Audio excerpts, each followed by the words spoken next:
Hey, we're going about the Habs, so we can talk about them anyway. Sure. They have their most important stretch of the year coming up because they're playing the Flames a ton, and the Flames are nipping on their heels, and everyone has stupidly counted them out. Imagine how dumb that is. Like, hey there, we're not even going to bother to look at the schedule, see the Flames are about to play the Habs 5 or 6 times, and we're going to say, hey, the Flames are out of it, even though they're about to have this giant series against the teams they're chasing. How stupid are commentators like that? Like, talk about the commentators curse. Like, seriously, the game against Friday that Montreal beat Calgary, like, Flames took the first game. They were so lucky. Like, they just so did not deserve it. But Toffoli out for the year, they say. Shut up, Mike. Toffoli with the pair. He's great. Love it. Gotta love his girlfriend posting pictures of him and his dog with a cupcake. You don't have to say it. Man, they need Brendan Gallagher back so badly.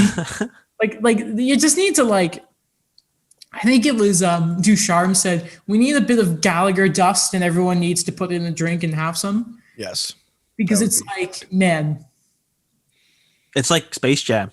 You ever seen their, I know where you're going, but I can't remember. Michael Jordan's Secret Stuff, and then people just go around drinking it, and they're like, oh, I feel like I keep going, and then... But at the end, Michael Jordan's like, this is just water. There's a joke I can't make, but I'm thinking of one, and it's from South Park. Oh. You guys know what I'm thinking. I can't say it for obvious reasons, but look up the Sarcastable episode. God, where are we going with this? Anyway, yeah. Brendan Gallagher, their record without him since he was drafted, because he came to Montreal really, really quickly, actually. They just can't win. Like, their winning percentage is like at like 0.4 with him. It's disgusting. Or 0.400 because not just percentages. It's like an F1 timer. It's like down to the foul. It's so dumb. But there just seems to be a lack of zest in Montreal's play at every single level, unless your name is like the young centermen just sort of take turns. Jake Allen's been pretty good. Not much out. Like, they go up against the Leafs, right? And they have that wicked effort. Yeah. And then they play the Flames a few days later, when Calgary do the back half of a back-to-back against the Leafs. And the Habs look like a team that had played and traveled overnight. I don't get it. Just, like, I don't know why there isn't, like, this is supposed to be the thing of when the young players aren't at their best, like, the vets need to be taking over here. And they haven't. They have not. I want Gallagher back so badly, guys. Two things. Sure. Their questions. Usually I ask what the issue is, but I think the issue is clear. Right. Like, then I guess, like, now my question is, so how do you fix it? I guess you don't have to answer it, but if you have an answer, go ahead. It's one of those things. It's like, how do you fix effort? And I felt like all of last season I was trying to answer that question myself. So I'll give you a shot at answering, how do you fix lack of effort? Okay. It is a difficult question because you can look at so many different levels of Montreal season. And I'm sure when we have our guests later on in the week, I'm sure she'll have something to say about this as well. It's not coaching, clearly, because Julian didn't get it and Ducharme hasn't worked. Is it personnel? I mean, can you blame Bergevin for his moves over the summer? Like, you can't sit there and say Toffoli is 20 goals so far in the shortened season, making less than $4.5 million. Come on. Josh Anderson has been playing great. Can you blame him? Like, on pace to score 20 plus goals in a full season? No, you can't blame him. Again, like, this is something we said the other day, and I cannot stand saying this. I hate that I'm about to repeat myself saying it, and it's a saying that Bergevin uses, and I can't stand it. The answer is seriously in the room. Like, how is Shea Weber not, like, talk about leadership? What the hell is he doing? it should not be down solely to a Brendan Gallagher. No offense. Like, I love Brendan. He's the most beloved member of this team.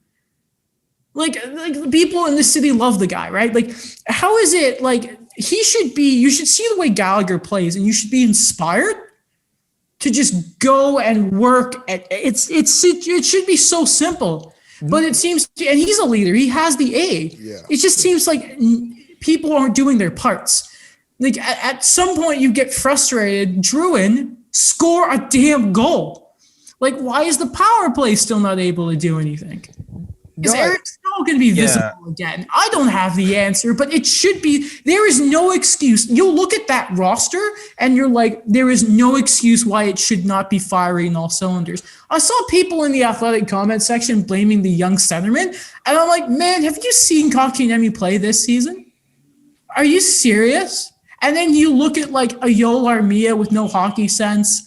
And then, like, Danault's been good, but then, like, how he played the first half, how Thomas Tatar can't handle a puck or a one-timer on the power play. Shea Weber can't make a pass in the zone. They can't defend in their own zone.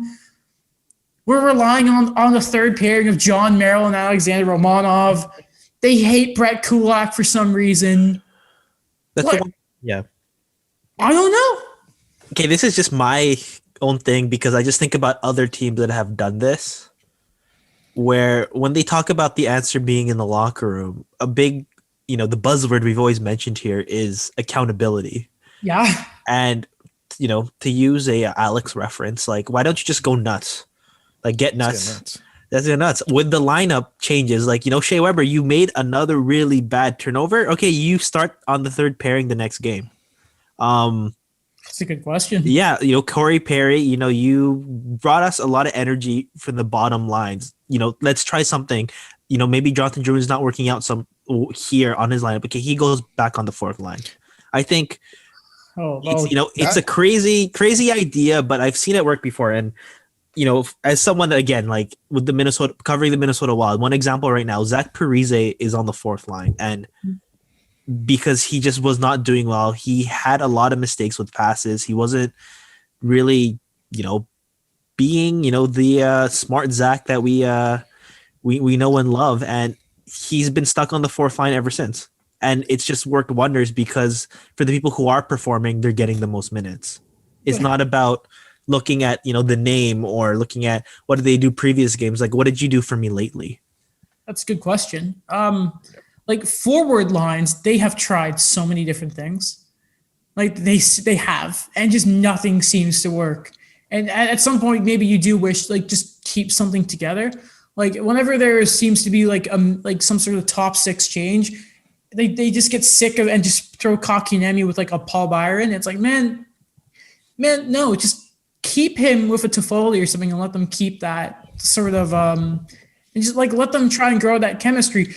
On defense, I don't quite get why they still are trying Sherratt and Weber. I don't understand why you don't at least try Romanov and Weber. Like anything.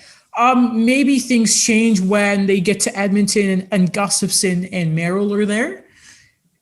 Because right now the current defense is just not working, and maybe that shakeup. I don't know why, if it's this stupid hockey thing of respect for Weber, because he has not been good.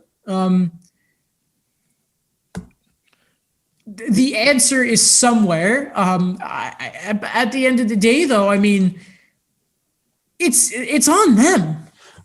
Can I give another example? Sorry, Alex, go ahead. No, I know it's a cheesy answer, but I think you're right. Like, the answer is in the room. Bergevin made his moves.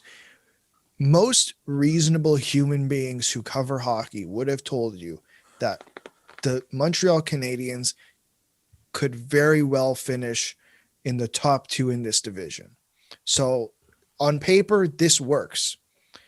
And we saw it. We've seen spurts of it under Julien, under Ducharme.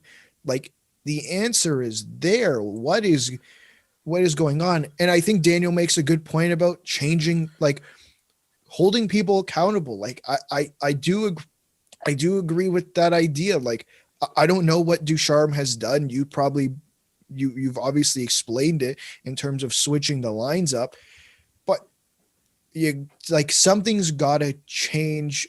I don't know I don't know what it is, because Brendan Gallagher being injured shouldn't completely ruin your team. Like, it shouldn't be an absolute mess just because you pulled the one guy out. Mhm. Like, there's just been no one to stand in there. Like, their answer was like, okay, we'll try Kotkaniemi on the wing. I thought he was playing well there, but then they're like, nah, which fair enough. You know me, I love strength down the middle. And then they tried Paul Byron up there, and at some point you're just like, and like, we got to talk about it now. There was a clip of they didn't even have anyone working the left the left half wall, like no one on that side of the ice for that a right-handed one-timer, and he's traveling with the team. Why are we not like, listen, if you put Caufield in for a few games, that doesn't kill his development. If you yo-yo him, it does, but there is nothing. Zero, pas de choses, zits, nothing. You lose nothing from trying him for a few games. Absolutely nothing. Laval's not playing right now because like they were supposed to play the Marlies, and we all know that. I hope they're all doing well. Like, you need goals. You need someone to help on the power play. You don't have anyone working that spot. The only one-timers I see being lifted now are like Thomas Tatar, and that never works. And they're worried about, because they only have one recall left, right? Because they wasted them. They're like trying to do their cap shenanigans. And then at the deadline, it was like, no, let's just bring in all these defensemen. And now they can't bring in Jake Evans without using an emergency recall, because they don't want to waste that last call because they wanted to use it on Cole, but they're not using it. Use it. Like, you lose nothing. And you cannot lose 4-0 to Matt Murray in your home building. That is so embarrassing. That was embarrassing. Yeah, Eric Engels, like, reading his tweets during the game, was like, he feels it too. First game all season I've turned off halfway through because I'm not dealing with this. And I know I talk about playing up and down. It's the Suns. It's Matt Murray. His save percentage is in the 8. Like, what are you doing? Why can't they win at home? It's the Bell Center. It's a good building. You losers. A bunch of you, if you wanted to, can live across the street. Caufield sent his media thing. That's where he lives. Dude, what are you doing? It's not hard. You have the best arena in the league, even if there are no fans. Like, dudes, like, there's no excuses anymore. Don't be losers. Just win. You're going to piss away your season, and then this is all going to be for nothing. And then you're going to go into next year with the Bruins, the Leafs, Tampa, and Florida, and you're going to be the third worst team. And you're going to be stuck between those teams and the Sabres and Detroit. That's where you're going to be. And the Senators. Now. And the Senators. Yeah, I forgot about them because they're so crap. They're a work in progress. No, I think you make a good point about at least trying Caufield. When I first saw he got called up, I'm like, that's interesting.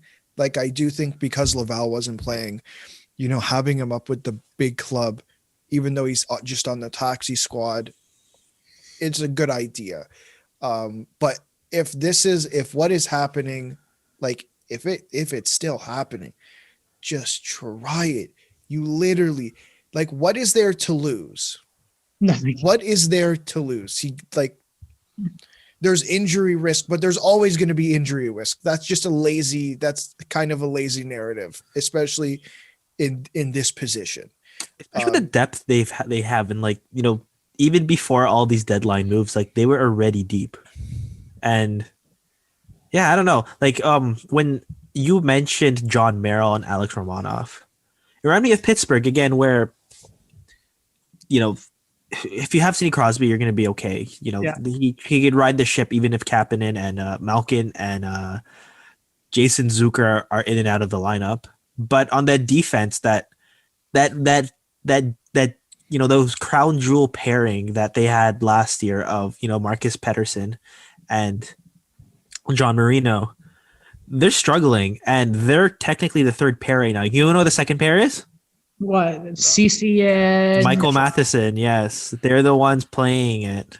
And again, accountability, because they've just stepped up. They've been able to stay consistent when they're fighting off these injuries, when they're fighting off these lineup changes. And it's just another example where these two guys you committed long term that are entering their prime or are in their prime right now, you still hold them accountable by putting them on the third pair because they're just not playing to the standard you acquire them of, especially if that cap hit. Man, you know what's funny? I've fallen in love lately with the fact that Romanov and Merrill can be a pair. Apparently, Merrill's he can play the right side, and they really want to put Romanov on the left. Apparently, like just do it, losers. Is it a +3 pairing? Yeah, great chemistry. Like Okay. it sucks that right now I have to get excited about a third pairing. But like I don't know why. I get really excited thinking about Merrill and Romanov. This is the point we're at. I want to stop it here just because we're going to talk about them later in the week. I don't even know when they play. Like I don't even look at the schedule anymore. I just get the notification, oh, the game's starting soon. Okay, great. I'm scared now. You're just gonna ask Laura. So Laura, how sad are you about the Habs?